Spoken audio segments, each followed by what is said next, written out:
Hello friends, welcome to our channel. இன்னைக்கு நாம இந்த வீடியோல 12th Maths Chapter 3 Theory of Equations Exercise 3.3ல sum the sum பார்க்கலாம். Solve the equation ஒரு equation கொடுத்து அதை solve பண்ண சொல்லிருக்காங்க. Solve பண்ண நம்ம அதோட root find out பண்ணணும். இப்போ x power 4ல இருக்கிறதுனால இதுக்கு 4 root values வரும். So எப்படி find out பண்ணதுன்னு பார்க்கலாம். First given கொடுத்திருக்கிற equation அப்படியே write பண்ணலாம்.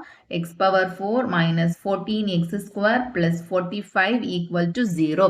இதுல நம்ம என்ன பண்ணலாம்னா இந்த x power 4 x square the whole square இந்த மாதிரி நம்ம ரைட் பண்ணலாம். இதை நம்ம மல்டிப்ளை பண்ணது 2 into 2 4 தான் வரும். x power 4 தான் வரும். அதனால நம்ம இந்த 4 இந்த மாதிரி ஸ்ப்ளிட் பண்ணி ரைட் பண்ணலாம். minus 14x square plus 45 equal to 0. Next நம்ம என்ன பண்ணலாம்னா put x square equal to t. x squareக்கு நம்ம t ன்னு மென்ஷன் பண்ணலாம். ஸோ அப்போ இந்த equation நம்ம எப்படி ரைட் பண்ணலாம்னா t square minus இங்க வந்துட்டு 14t plus 45 equal to 0. இந்த x squareக்கு t நம்ம மென்ஷன் பண்ணலாம். x square equal to t. put x square equal to t னா இந்த equation வந்து t square minus 14t plus 45 equal to 0. இப்போ இதை பார்க்க ஒரு quadratic equation மாதிரி இருக்கு. இந்த quadratic equation சால்வ் பண்ணலாம். இங்க வந்துட்டு ப்ராடக்ட் வேல்யூ பார்த்தீங்கன்னா 45. ப்ராடக்ட் வேல்யூ 45 வரணும். sum equal to minus 14 வரணும். நம்ம 9ம் 5ம் கன்சிடர் பண்ணலாம். 9 into 5 45.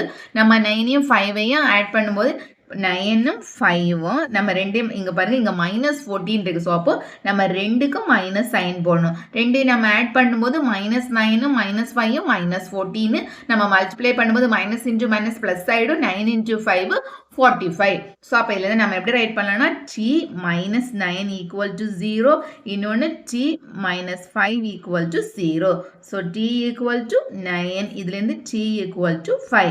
இப்போ நம்ம t ன்னு எதை கன்சிடர் பண்ணுதோம் x square. ஸோ அப்போ x square equal to 9. இங்கேயும் x square equal to 5. x square equal to 9. இதுக்கு நம்ம ஸ்கொயர் ரூட் எடுக்கும்போது இங்க என்ன ஆயிடும் x equal to plus or minus 3. நம்ம இதுக்கு ஸ்கொயர் ரூட் எடுக்கிறோம். இங்க இதுக்கு ஸ்கொயர் ரூட் எடுக்கும்போது x equal to plus or minus square root of 5. இதுல நம்மளுக்கு இப்போ ரூட்ஸ் அப்ப எப்படி ரைட் பண்ணலாம்னா ரூட்ஸ் இங்க பிளஸ் ஆர் மைனஸ் இருக்கு. ஒரு ரூட் வந்து பிளஸ் 3, இன்னொன்று வந்து மைனஸ் 3. இங்க வந்து ஒரு ரூட் வந்துட்டு ஸ்கொயர் ரூட் ஆஃப் 5, இன்னொன்று வந்து மைனஸ் ஸ்கொயர் ரூட் ஆஃப் 5. இப்போ x பவர் 4ல ஈக்குவேஷன் இருந்து நம்மளுக்கு 4 ரூட்ஸ் வரும். 4 ரூட்ஸும் 3 minus 3 square root of 5 minus square root of 5. So உங்களுக்கு இந்த வீடியோ பிடிச்சிருந்துச்சுன்னா மறக்காம என்னோட சேனலை சப்ஸ்கிரைப் பண்ணுங்க. தேங்க்ஸ் ஃபார் வாட்சிங் திஸ் வீடியோ.